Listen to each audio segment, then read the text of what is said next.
Hi, this is Zak Mir with the Bulletin Board Heroes here at Vox Markets for Thursday, the 6th of January. Starting off with Angus, where looks like we might finally be on our way. The reason for saying that is apart from the fact that we've had spikes which have failed before, but on this occasion, a gap to the upside through the 50-day moving average after a bear trap, that should be enough to get the shares going. So while we're above 0.7, which was pre-December support, looking for as high as 2 pence, which is the top of a broadening triangle from the beginning of last year.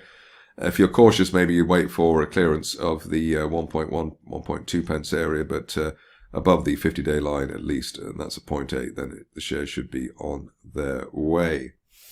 Moving along to a stock which has not been an easy situation, at least until now, Asimilar.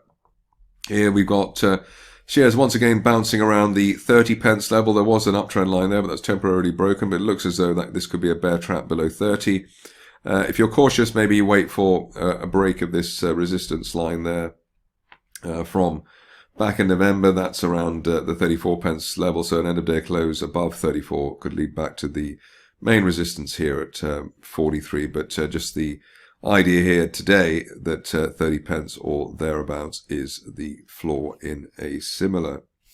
Moving along to stock which gets periodic coverage here, Aminex. And the reason for inclusion today is really the idea that we had a gap down in December. We filled that gap and reverse, so sort of bear trap gap reverse signal there above 0.6, looking for at least the 0.75 area, which was post-October resistance. Big picture target maybe over the next 2 to 3 months as high as 1 penny or 1.1 pence, which is the top of a March 2021 rising trend channel. This stage really well below 0.55, really delaying the upside scenario. On to another stock which is back in business after quite a long time, Argos Resources. Here we've broken that line of resistance from May, held the 50-day moving average, which is normally a good thing. Sort of V-shaped bull flag here and a gap higher. Does suggest that the shares could at least head back towards the 200-day moving average at 2 pence, and maybe after that, maybe by the end of next month, up to 2.7, 2.8 pence, which is post-June resistance. Only back below a penny, really, well below a penny, well below the 50-day line, really delaying the upside scenario. On to Bitstack, which has been one of the best recoveries of the last month or so. Here we have the old target around 4.5 pence, above 4.5, looking for as high as 7 pence, which is that June resistance line projection. So it looks as though we're ready to head there quite soon, maybe by the end of next month.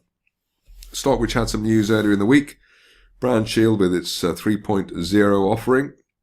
Here we've broken a line of resistance there from April and the 50-day moving average at 17 pence. Above that, looking for the low 20s, maybe 22, 23 by the end of the month, something like that. Good dividend news today from Eurasia, which was sort of a top pick for 2022 in my countdown that I did over Christmas and New Year. Here we're once again approaching this rather sticky line of resistance from September, around 25 pence.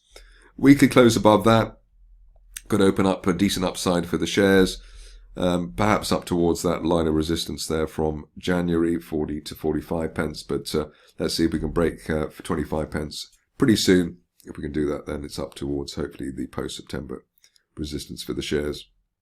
But looking positive while we remain above at least the 20 pence area.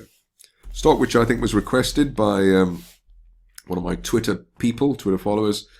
Here we've got a break of a resistance line there from February for Location Sciences and the 200-day moving average at a half a penny. Above that, we could be on the way to a 1.2 pence target. The reason for the relative optimism here, apart from that trend line break, is the way that the 200 and the 50-day moving averages are both rising. So we're in the run-up to a potential golden cross. The run-up to that particular signal tends to be the strongest part in the technical cycle.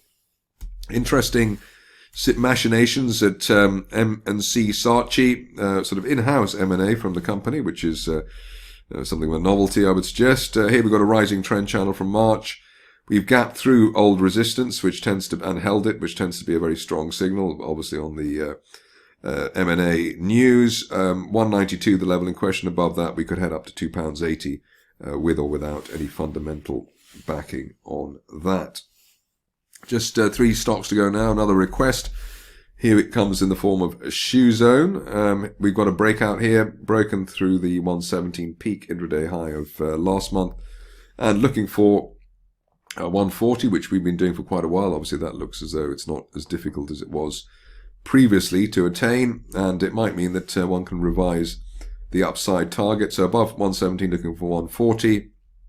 After that, if you're a fan of the shares, maybe up towards that line of resistance from November 2020 as high as £1.60. So 160 on offer maybe over the next month or two for Shoezone. SDX is next, and we've got another trendline break, and we've got a gap to the upside. That's the second gap we've had. We had a gap closed by signal, so a bear trap gap reversal, and a gap through the 50-day moving average, which is normally quite healthy. That suggests that we could head up to the August gap, the top of that, at 14 pence, maybe by the end of next month, especially while we hold above the 9 pence support area. Finishing off with another minnow, Westmount Energy. Here you can see that shares have broken a rather obscure line of resistance there from back in January last year. That was at 6 pence, and above that, looking for some kind of fill of that big gap down that we had at the end of October, beginning of November. That suggests maybe 9 pence can be on the cards while we remain above 6 pence on Westmount. That's it from me today. More updates tomorrow.